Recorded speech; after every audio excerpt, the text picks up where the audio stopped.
그림자 연인의 속삭임, 말의 마법과 그 대가. 7왕국이 숨쉬는 경계의 도시, 미스티아. 그곳에 현명함과 매혹적인 스타일로 군림하는 대마법사 아젤라가 있었습니다. 칠흑 같은 머리와 신비로운 금빛 눈을 가진 그녀의 목소리는 왕실의 측령보다 더 강력한 힘을 품고 있었습니다.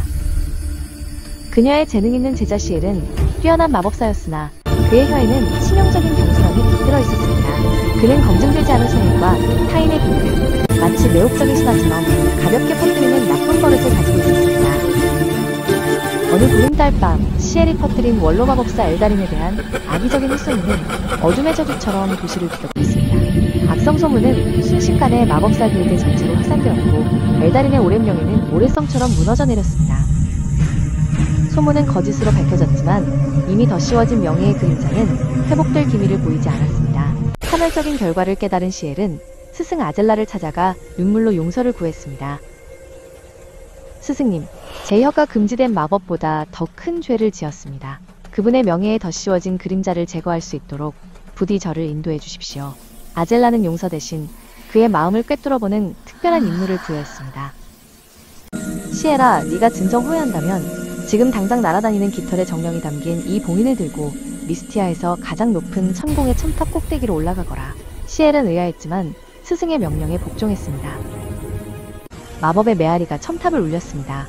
자, 이제 그 봉인을 풀고 밤바람의 흐름에 따라 모든 깃털 정령들을 해방시켜라. 시엘이 봉인을 풀자 수백 개의 은빛 정령 깃털이 겨울왕국의 찬바람을 타고 사방팔방으로 흩날렸습니다.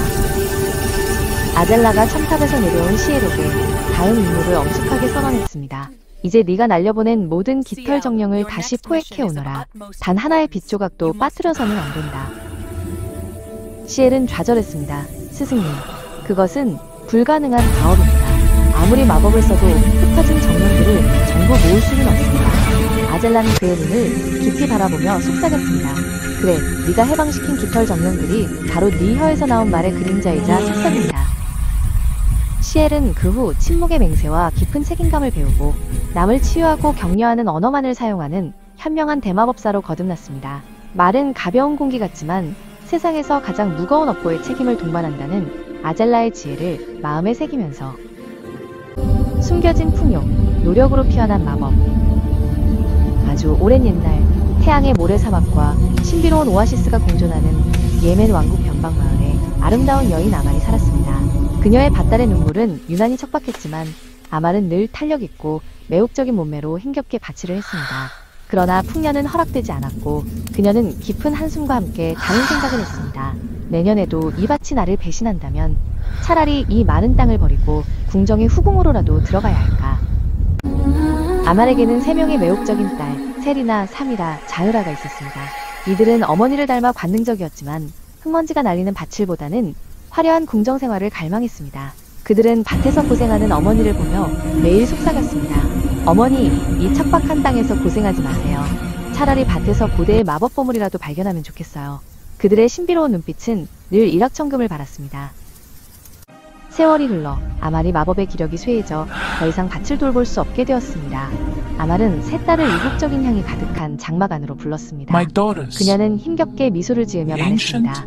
사랑하는 딸들아, 너희들이 늘 바라던 고대의 마법 보물이 사실 이 밭달의 눈물에 숨겨져 있단다. 내가 기력이 다해 찾지 못했으니 이제 너희들이 찾아야 한다. 세 딸의 신비로운 눈빛이 탐욕스러운 불꽃으로 타올랐습니다. 어머니, 그 보물이 어디에 숨겨져 있습니까? 영혼의 금화입니까? 아니면 강력한 정령석입니까? The treasure is somewhere in the field, hidden where the magic energy is deepest. My daughters, heed my final words. Protect our legacy with courage and unity. 곡괭이로 파헤쳐서라도 그 보물을 찾아내거라. 어머니가 영원한 잠에 들자 세 딸은 당장 밭으로 달려갔습니다. 세 딸은 엄청난 열정을 보였습니다. 그들은 땀 흘리는 노동을 싫어했지만 일확천금의 보물을 찾는 일에는 지칠 줄 몰랐습니다. 그들은 날마다 밭에 나가 곡괭이와 삽을 들고 밭 전체를 뒤집어 엎기 시작했습니다. 혹시 여기에 고대 마법진이? 아니다. 저쪽이 더 단단하니 강력한 유물이 저기 있을 거야. 그들은 땅속 깊은 곳까지 파헤치고 굳은 바위 정령들을 보냈고 척박한 흙에 공기의 흐름을 풀어넣어 부드럽게 만들었습니다. 며칠 밤낮을 쉬지 않고 밭을 파헤친 결과 그들의 밭은 보물을 찾기 위해 구석구석 정성껏 일구어져 마치 달빛 아래 빛나는 마법 정원처럼 보였습니다. 하지만 밭 전체를 다 파헤쳤는데도 보물상자는커녕 미약한 마법 조각 하나도 나오지 않았습니다. 세 딸은 실망하여 주저앉았습니다. 그들의 아름다운 얼굴에는 흙먼지와 함께 깊은 절망감이 드리워졌습니다. 에이, 어머니가 우리에게 거짓말을 하신 거였어. 마법 보물은 없었어. 그때 맏딸 세리나가 문득 생각했습니다. 어머니의 유언은 우리가 밭을 파헤치게 하려는 현명한 마법이었을지도 모른다. 이왕 이렇게 된 것, 이렇게 마법적으로 잘 일구어진 땅을 놀릴 수는 없지 않은가. 영혼의 밀씨앗이라도 심어보자. 다른 딸들도 고개를 끄덕였습니다. 세 딸은 밭에 영혼의 밀씨앗을 심었고 그 해에는 놀랍게도 역대급 풍년이 들었습니다. 땅이 깊이 갈려 부드러웠고 바위 정문들이 모두 제거되어 있었기 때문에 씨앗이 마법의 뿌리를 깊이 내고 태양의 축복을 온전히 받을 수 있었던 것입니다. 세 딸은 그제야 어머니의 유언에 숨겨진 진정한 의미를 깨달았습니다. 어머니가 말씀하신 숨겨진 마법 보물이란 땅속에 묻힌 금은보화나 강력한 인물이 아니라 열정과 땀이라는 영혼의 쟁기를 통해 얻을 수 있는 풍요로운 마법 결실이었던 것입니다. 그 후로 세 딸은 더 이상 게으름을 피우지 않았습니다. 그들의 밭딸의 눈물은 왕국 전체에서 가장 풍요로운 땅이 되었고 세 딸의 명성과 매력은 그 결실만큼이나 빛나게 되었습니다. 여마법사 아리엘의 선택, 운명의 멘토. 태양이 비추는 마법도시 아르카나에 성숙하고 매혹적인 여마법사 아리엘이 있었습니다. 그녀의 미래를 결정할 순간 그녀는 두 대스승 중 하나를 선택해야 했습니다. 한 명은 순수한 지식을, 다른 한 명은 따뜻한 지혜를 상징했습니다. 첫 번째는 대마법사 세레나. 그녀는 얼음처럼 냉철하고 지식에 해박했으며 금지된 마법을 완벽한 공식과 논리로 증명하는 것에만 몰두했습니다. 그녀의 마법은 오직 완벽함만을 허락했습니다. 두 번째는 대연자 리안드라. 그녀는 따뜻하고 겸손했지만 삶과 자연에 대한 깊은 이해를 바탕으로 마법을 가르쳤습니다. 그녀의 지혜는 부드러운 불꽃처럼 제자들의 마음을 감싸 안았습니다. 아리엘은 먼저 세레나의 검은 탑을 찾아갔습니다. 그녀는 물었습니다. 대스승님, 가장 훌륭한 마법은 무엇입니까?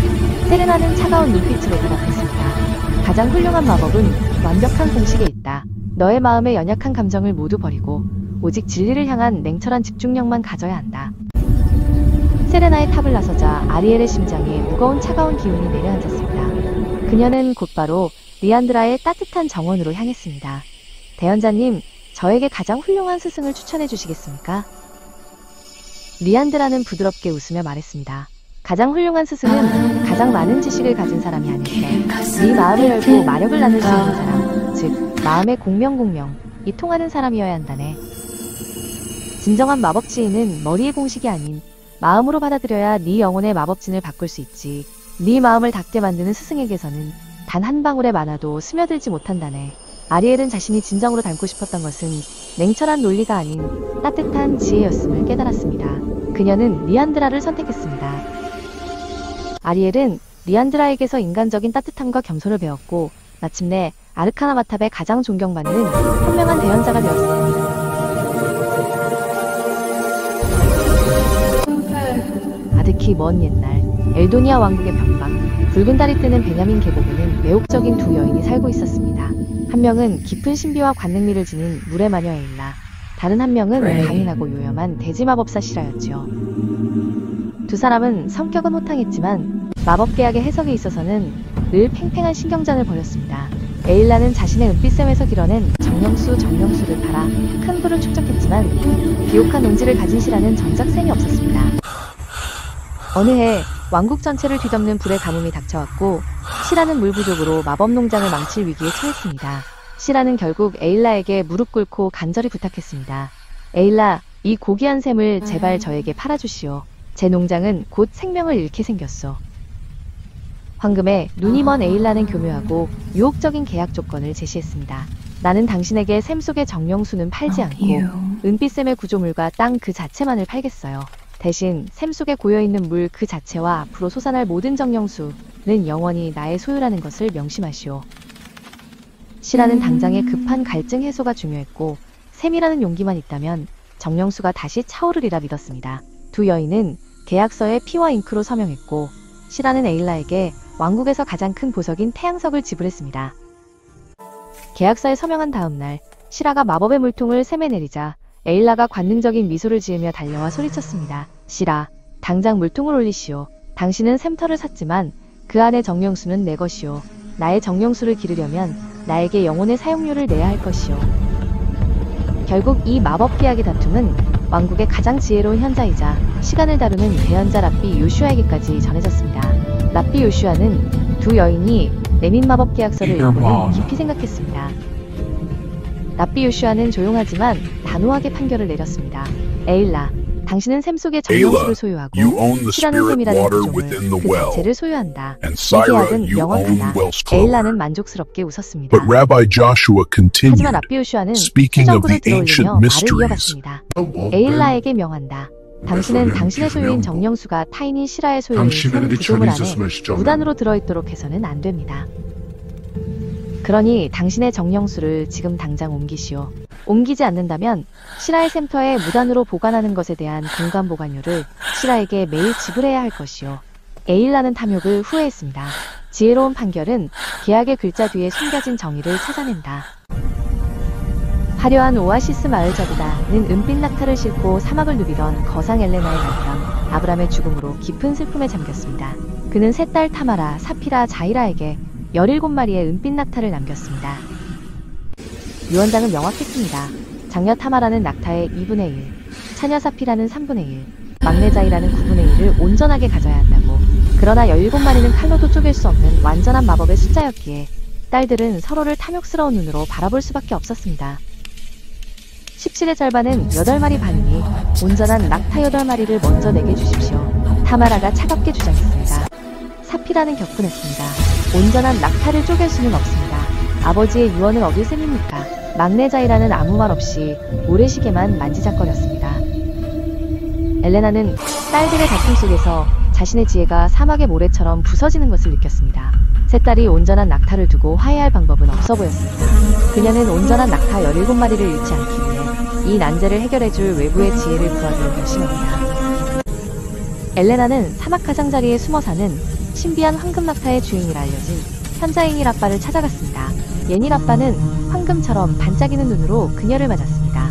위대한 상인의 딸이여, 너의 낙타들은 나눌 수 없는 하나의 마법이다. 예니 라빠는 잠시 침묵하더니 미소를 지었습니다. 걱정하지 마십시오. 제가 가진 마법의 황금낙타 한 마리를 당신의 17마리 은빛 낙타에 더하면 총 18마리가 됩니다. 이제 분배의 지혜를 펼칠 수 있을 것입니다. 현자는 엘레나와 세 딸이 보는 앞에서 18마리의 낙타를 나누기 시작했습니다. 타마라에게는 18마리의 2분의 1인 9마리, 사피라에게는 18마리의 3분의 1인 6마리, 자이라에게는 18마리의 9분의 1인 2마리. 세 딸 모두 유언장의 비율에 따라 온전한 낙타를 받았습니다. 9 플러스 6 플러스 2는 17. 세 딸은 모두 온전한 낙타를 받았고 심지어 유언의 비율보다 한 마리씩 더 가져갔습니다. 모두가 만족한 기적같은 분배였습니다. 예니 라빠는 딸들의 기쁨을 지켜본 후 그의 황금 낙타를 데리고 조용히 사막으로 돌아갔습니다. 엘레나는 깨달았습니다. 진정한 지혜는 나눌 수 없는 것을 쪼개는 것이 아니라 외부의 마법, 황금 낙타를 잠시 빌려와 모두를 만족시키고 그 마법의 원천을 온전히 보존하여 돌려보내는 것임을. 세 자매는 낙타들처럼 서로에게 온전한 마음을 나누며 사막의 지혜를 이어갔습니다.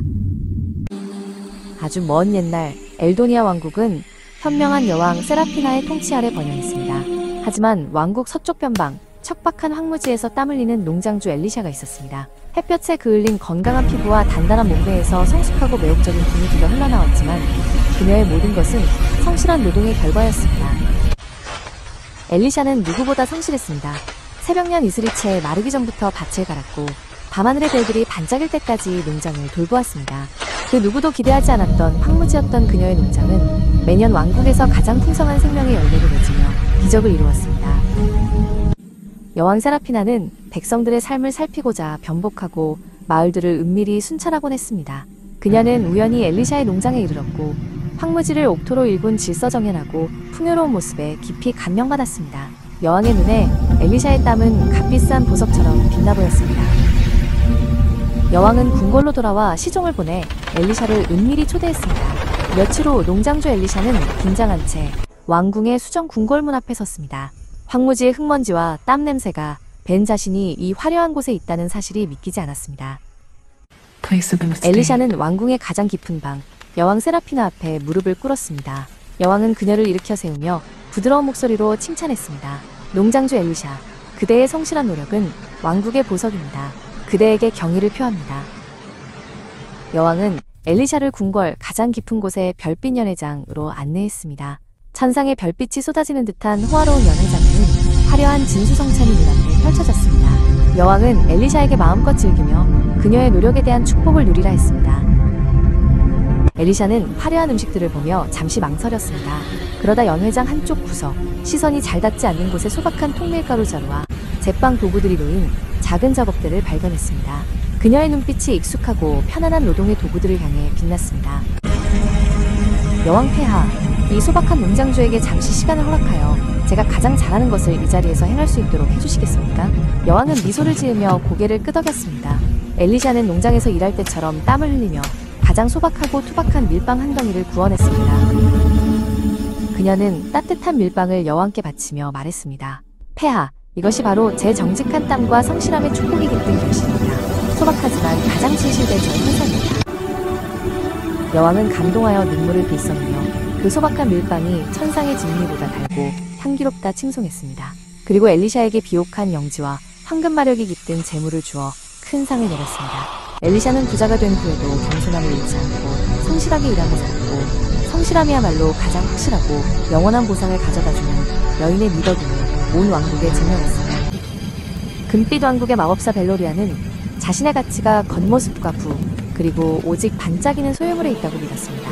그녀는 화려한 연회장에서 자신보다 더 희귀한 마법 보석을 걸친 또 다른 강인한 마법사 세레나를 마주했습니다.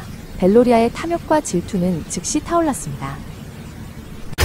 벨로리아는 세레나를 넘어서기 위해 전 재산을 쏟아부었습니다. 용의 비늘, 정령의 눈물, 그리고 고대마녀의 어두운 마법 거울 등 세상에서 가장 희귀하고 값비싼 물건들을 미친듯이 수집했습니다. 그녀의 욕망은 소유물과 함께 더욱 거대해지고 집착으로 변했습니다. 온몸을 치장한 벨로리아는 세레나를 찾아가 화려함의 극치를 뽐냈습니다. 나를 보아라. 나는 네가 감히 상상할 수 없는 것을 가졌다. 이제 누가 더 볼 텐가?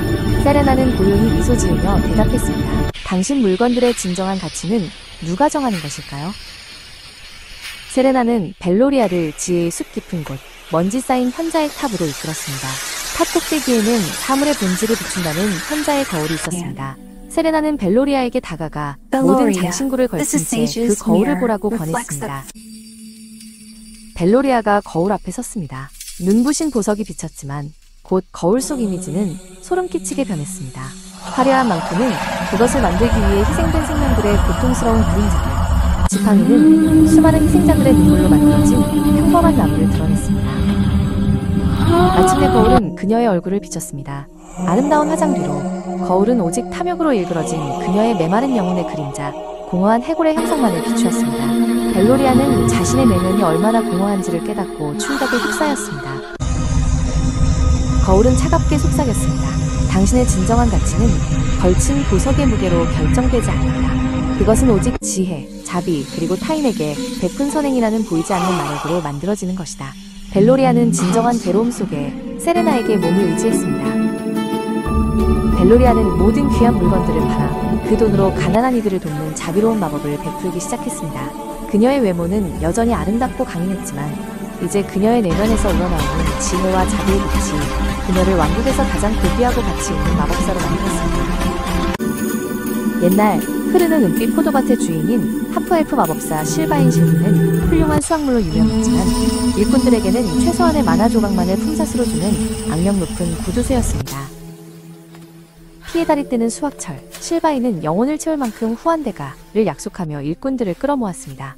그 중에는 강인한 인간 여전사 말로라가 있었습니다. 그녀는 누구보다도 땀 흘리며 포도밭의 마법 열매를 수확했습니다.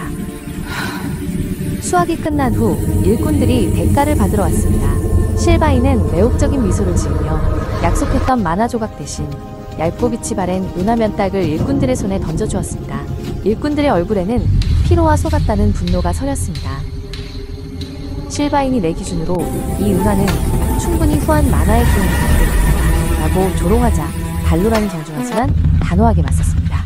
주인님, 제가 받아야 할 대가는 단순한 은하가 아니라 제 땀과 근육의 정당한 마법적 가치입니다. 저는 이 돈으로 어머니와 동생을 위한 따뜻한 겨울의 룬을 사야 합니다.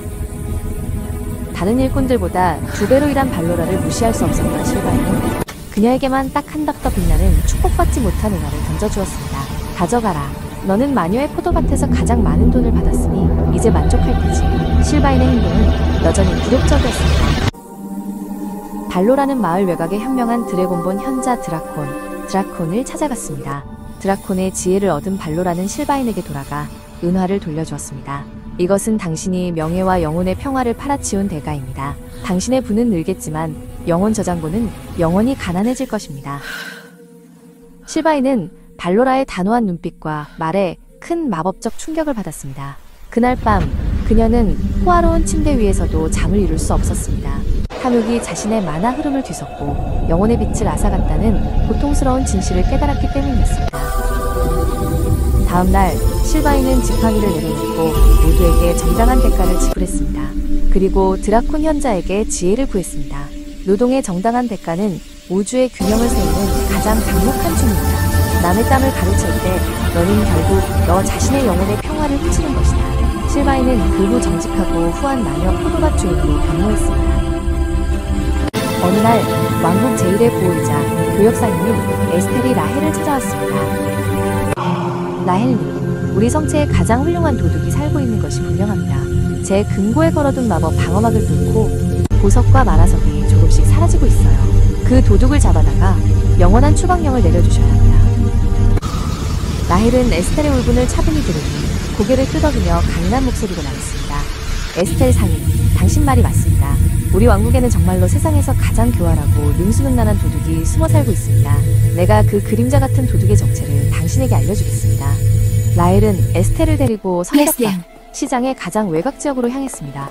그곳에는 굶주림에 지친 이웃들이 마법 빵집 앞에서 희미한 빛처럼 서성이고 있었고 추위에 떨고 있는 아이들은 낡은 누더기를 걸치고 있었습니다. 라헬은 그 가난한 이들을 가리키며 에스텔에게 물었습니다. 에스텔, 당신은 저들의 모습에서 그 도둑의 솜씨를 보지 못하겠습니까? 에스텔은 이해하지 못하고 눈살을 찌푸렸습니다.